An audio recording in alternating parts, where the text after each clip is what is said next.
Okay. All right. Good morning, Ilene and Marvin. How are you? Good. How are you? Good. We're good. Good. Thank you for taking the time for and doing this for our Member Mondays profile. Our pleasure. Appreciate it. No problem. How's your family and your grandchildren doing? Everything's good. Everybody's good. Good. Now, I have to ask you, we're here in Virginia, but really you guys are New Yorkers. You're like fish out of water. So I have to ask you what it's like to be a New Yorker living in Richmond, Virginia. Well, to be totally honest with you, it's almost 50 years we're living here, which is 2/3 of our lives almost. And I'm still loyal to New York, but I mean, I consider myself a Virginian now. Yeah, I'm looking at your hat, Marvin, and it says New York on it. And And I'm still loyal to New York. okay, good. That's good. As long as we don't have to live there. Yeah, I get that. But I mean, let me just say one thing. Years ago, when I was a kid, the Bronx was a great place. Yeah. Well, oh my gosh, I have such great memories. I can't describe them to you. that is amazing. But Well, give us your favorite memory then, Marvin. Tell us one thing that you remember. Yankee Stadium with my father in the early 50s. Okay, very cool. Now, I have to ask you about that, Marvin, that, I know because I'm your neighbor that you support the Yankees and the Mets. That's a very strange combination. Usually one or the other. Well, to be honest with you, since this protesting stuff, I haven't. We crashed. Oh no, I lost your video, but yeah, I guess just try. I don't know. Your video was on a moment ago. Let me pause the recording. I'll pause the recording. Okay, so you and I know that this is the week following the food festival, or what would have been the food festival. And there was no food festival this year, and we couldn't get together with a lot of our friends. But we certainly have been thinking about this event that's become the largest Jewish event in Central Virginia. So I have to ask you, to what do you attribute all the success of this program growing from a few hundred people to many thousands and thousands of people? I would say that we have great organization, even though it doesn't seem like it when you're looking at it, but also the great foods. And it's such a fun place to be. There's so many different things going on at the same time. And the food is fabulous. And you can't get this food anywhere else unless in your mother, your wife, your mother, or your grandmother's kitchen. And we give authentic Jewish kosher foods, an important thing to it. You can't find this anywhere else. Yeah, I think it's certainly not in Central Virginia. Yeah, it's a nice idea that it's kosher food that brings us together. Now, Marvin, you have a job at the food festival of flipping latkes. Now, when did you start with that recipe? Did you have this recipe growing up, or after you got married, or after you became a grandfather? How long had? Just accidentally got into it. That's all. I mean, when the food festival started, they needed somebody to fry, and I guess I volunteered, as far as I can recall. It's actually the way I make latkes in the house. Mm-hmm. It's the recipe I've always used. I didn't change anything. I guess that's what gives it its special touch. Now, I also want to bring up that, Marvin, you stand on your feet flipping those latkes for so many hours. And Ilene, you do the same thing. And how do you have the stamina to do all that? People half your age can't stand for that long. I think it's the excitement that pulls us along. It's very exciting. There's 100 things going on in the kitchen at the same time. People are coming in and telling us, and every so often when I can, I look out and I see the crowd. And the more crowd I see, the more it spurs me on to do more. And Marvin, we're from the old school, Rabbi, and where hard work is not a problem. Yeah. I mean, my father worked hard, and I know Eileen's father worked hard, and I guess it just passed down to us. It is very inspiring. I think, Marvin, I've seen you flipping latkes about 5 hours straight sometimes. Yeah, give or take, And it is amazing. I guess, what's the secret for this hard work? Because both of you, even besides the food festival, are known for your hard work, whether it's volunteering or whether it was your professional life. It's something that seems to be a part of your personality. So, what's your advice for other people who aspire to work that hard? just put your nose to the grindstone, so to speak, and keep plugging. My father always said, and I can remember my mother saying, if somebody is paying you, you're working. And that's always been my philosophy. I feel like, I mean, the shul, of course, is not paying me, but I have an obligation. And to me, an obligation is an extremely important thing.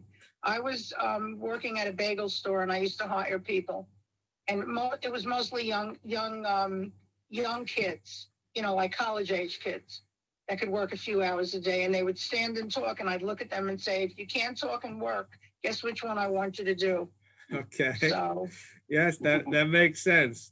So, throughout the years, and you've been with the shul now for many decades, throughout the years, different people tend to get closer to different rabbis. I know you have and had a very special relationship with Rabbi Rohn, and maybe you can speak to what that was like in terms of how you guys kind of hit it off so well, in terms of not just being neighbors, but becoming good friends with the Rohns. Rabbi Ron and Sharon are two extremely special people. Sharon was the kind that always made you feel, I don't know how to describe it. If she'd see you, I don't care who it was, she'd say, oh, is that a new lipstick? It looks wonderful. Are those new shoes? When our dear grandson died, Sharon did her best to take care of Marvin as much as possible. She spoke to him when we came back after Yossi died from Minnesota, and I still had 3 of the children. And we got out of the taxi to go in the house, and Sharon came running across the street and looked at us, and she said, no more children for you. And she took the kids. She knew that we needed some space. Mm-hmm. So there was just, and Rabbi Rohn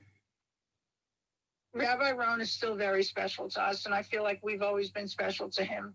I mean, he would call Marvin on before Shabbos and say, what is the temperature going to be? What should I set my thing for? A little thing like that, makes a big difference. He's just an all-around good person. Now, well, so are you. Thank you. Now, I have to ask you, we're going through a pandemic, and people have suffered a lot of loss here. And,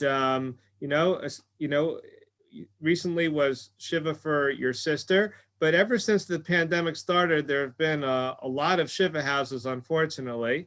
And I wonder, for our audience, for people who are viewing this, if you have any advice for people as they try to deal with this tremendous sense of loss that we've all experienced during coronavirus, in terms of knowing friends and family who have really struggled.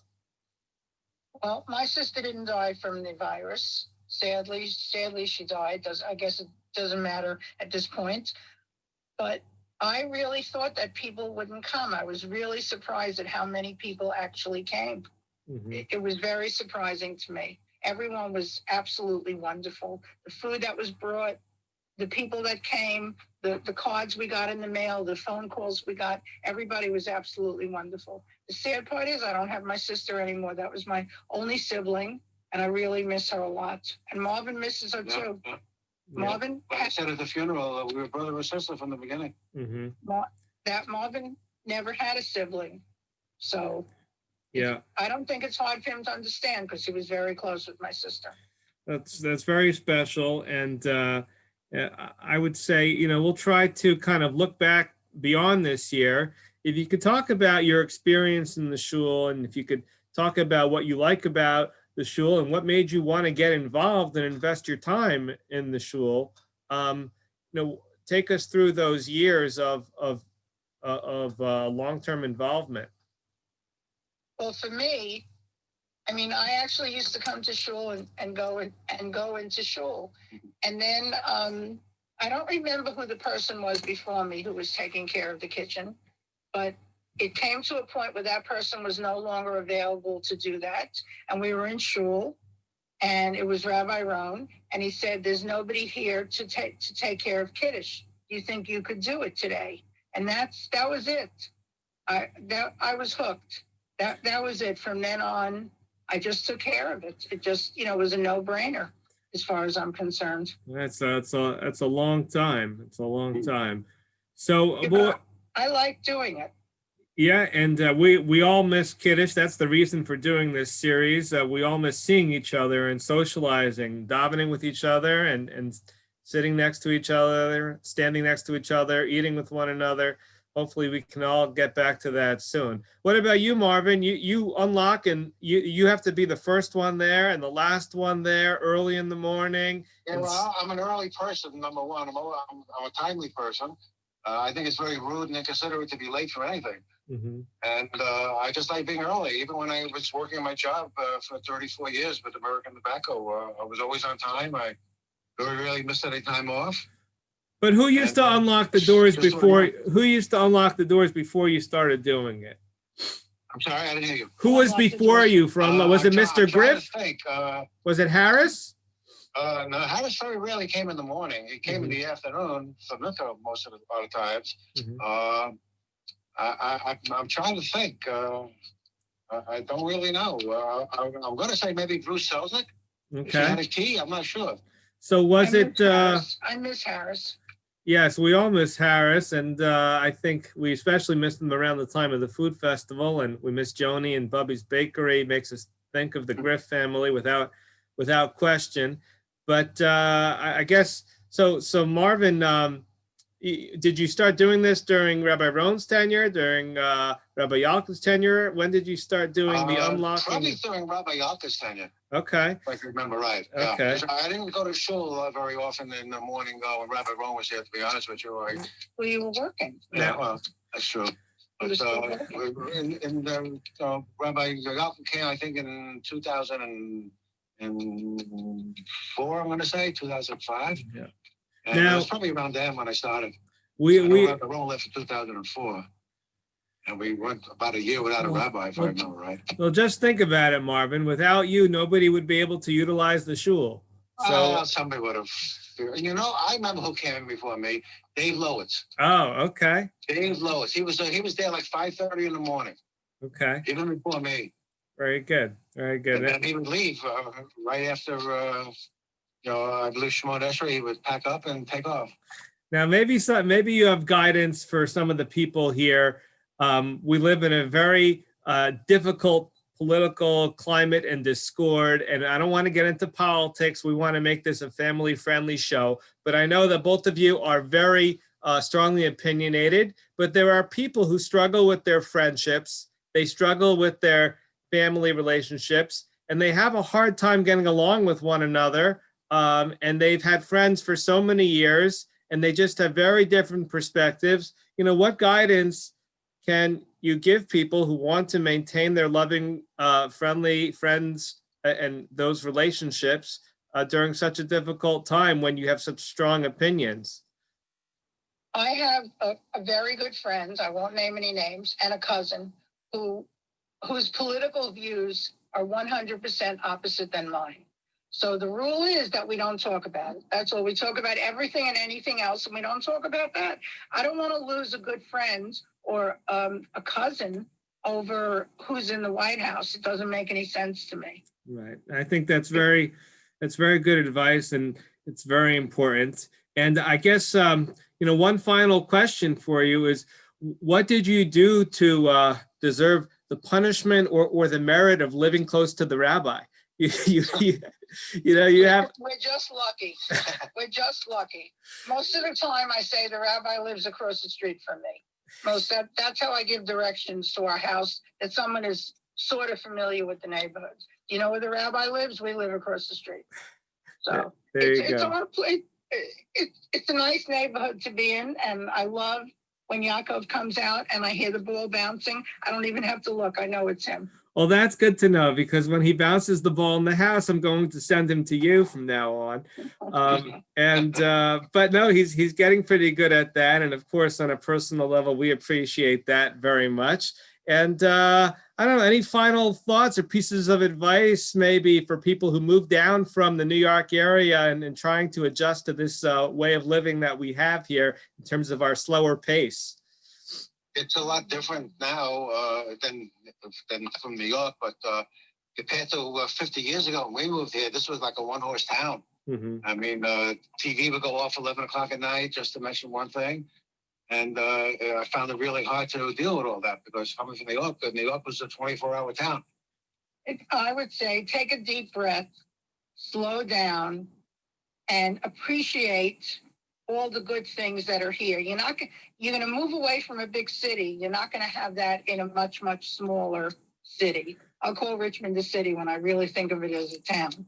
But appreciate what's here because there's a ton of stuff here that's extremely enjoyable, and you're out of the hustle and bustle. Mm-hmm. Although from when we moved here to how it is now, you could almost say there's hustle and bustle now. Pick up your head. Yeah, and I guess any final words for the shul? Anything you like to kind of close off with, and you'd like to say? People haven't seen you on a weekly basis for a long time. Well, we're okay. We're well. We're just trying to, stay safe, and we hope everybody else is staying safe along with us. And we hope that one day we'll all get back together. That's what I'm looking forward to. Now that the yard is done, I haven't even walked through it once. I want to be able to get back to doing what I love to do. I want to know that next year, God willing, there'll be a food festival. I'm certainly looking forward to it. Yes, I think we all are. The food festival represents our very deep sense of community. So I want to thank you both for your time and wish you a great day. You too. Well. Thank you. Thank you, Rabbi. Thank you.